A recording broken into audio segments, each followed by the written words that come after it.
Student, last lecture में हमने lymphatic system के बारे में बात की थी। अब हम लिम्फेटिक सिस्टम में जो एक पार्ट हमारा रह रहा है उसमें लिम्फेटिक वेसल्स, लिम्फेटिक के बारे में हम बात करेंगे, जिसमें लिम्फेटिक कैपिलरीज आती हैं, लिम्फेटिक वेसल्स आती हैं और लिम्फेटिक डक्ट्स आती हैं। ठीक है, तो हम स्टार्ट करने जा रहे हैं लिम्फेटिक कैपिलरीज से कि लिम्फेटिक कैपिलरीज से हम स्टार्ट करेंगे लिम्फेटिक सिस्टम को।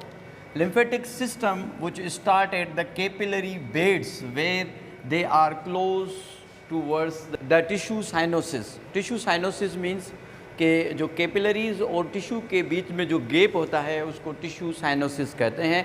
टिश्यू साइनोसिस के वेरी क्लोज होती हैं कैपिलरीज। अगर आप इस पिक्चर को देखेंगे तो ये आर्टेरियल सिस्टम है, यहाँ से ऑक्सीजनेटेड ब्लड हार्ट से आ रहा है, आर्टरीज़ में, आर्टरीज से आर्ट्रियोल में, आर्ट्रियोल से कैपिलरीज में, कैपिलरीज से विन्योल, विन्योल से विंग्स, ये वीनस सिस्टम है। वापस डीऑक्सीजनेटेड ब्लड हार्ट में जा रहा है। ठीक है, ड्यूरिंग दिस जब ब्लड पास होता है कैपिलरीज से तो कैपिलरीज और सेल के बीच में, सेल ग्रुप ऑफ सेल हम कहेंगे टिश्यू को, ये वाला जो गैप है इसको हम कहेंगे टिश्यू साइनोसिस या इसको इंटरसेलुलर स्पेस भी कहते हैं। ठीक है, यहाँ पे फ्लूइड आके जमा होता है जिसको हम इंटरस्टिशियल फ्लूइड कहते हैं। क्या कहते हैं? इंटरस्टिशियल फ्लूइड कहते हैं। अब ये जो इंटरस्टिशियल फ्लूइड है जो कि इंटरसेलुलर स्पेस में पड़ा हुआ है, ये वाली जो तस्वीरें मैंने बाहर निकाल के इसको जूम की हुई है तो आप देखेंगे कि ये वाला जो हिस्सा है इसको हम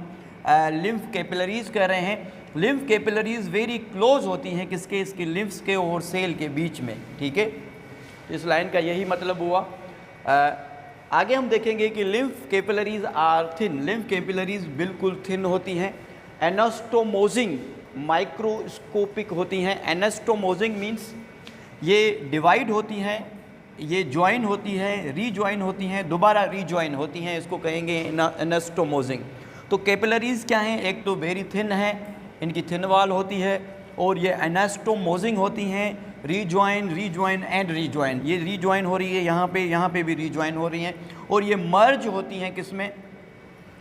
लिम्फ वेसल्स में। ठीक है, तो कैपिलरीज हो गई, कैपिलरीज से ये फ्लूइड एब्जॉर्ब होगा, आएगा वेसल में। वेसल जो के वेसल क्या है? एक मर्ज है किसकी? कैपिलरीज की।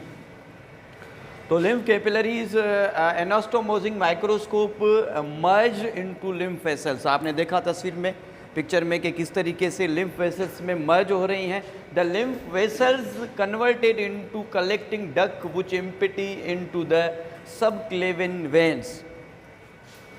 अगर आप इस वेसल को देखेंगे तो वेसल जो है कन्वर्ट हो रही है एक डक्ट में जिसको कॉमन कलेक्टिंग डक्ट कहते हैं, और कॉमन कलेक्टिंग डक्ट जो है सबक्लेविन वेन्स के थ्रू एम्प्टी होगी और वापस ये जो फ्लूइड है वो हार्ट के अंदर चला जाएगा।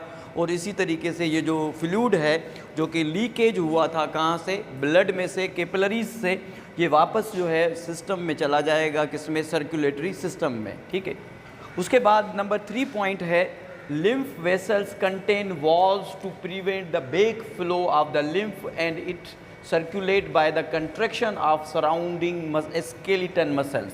क्या? Skeleton muscle. अगर आप लिम्फ वेसल्स को देखेंगे, तो लिम्फ वेसल्स के अंदर वॉल्व मौजूद होते हैं। लिम्फ वेसल्स के अंदर क्या मौजूद होते हैं? वॉल्व मौजूद होते हैं। लिम्फ वेसल्स के अंदर मौजूद होते हैं वॉल्व्स। ये वॉल्व्स क्या करते हैं कि ये ऊपर की तरफ जो लिम्फ जा रहा है, लिम्फ की जो डायरेक्शन है वो यूनिडायरेक्शनल है, बैक फ्लो नहीं होगा। ठीक है, ऊपर की तरफ जब ये लिम्फ जाएगा, ठीक है, तो ये बैक फ्लो ना हो, इसको बचाने के लिए इसमें वॉल्व्स मौजूद होते हैं। इन वॉल्व्स की वजह से इसकी शक्ल कुछ यूँ नज़र आती है जैसे कि इस तरीके से, इसको बेडेड फॉर्म कहते हैं। ठीक है, इसी जो लिम्फ वेसल्स हैं उसको बेडेड फॉर्म, उसकी अपीयरेंस क्या है? बीडेड अपीयरेंस है ना, तस्बीह की तरह उसकी अपीयरेंस होती है क्योंकि इसके अंदर वॉल्व्स मौजूद होते हैं, और जो वॉल्व्स हैं वो बैक फ्लो से, लिम्फ के बैक फ्लो से बचाते हैं। और ये भी याद रखना है कि लिम्फ्स का क्या है? यूनिडायरेक्शनल फ्लो है। अभी इसको कौन सी फोर्स इसको सर्कुलेट कर रही है?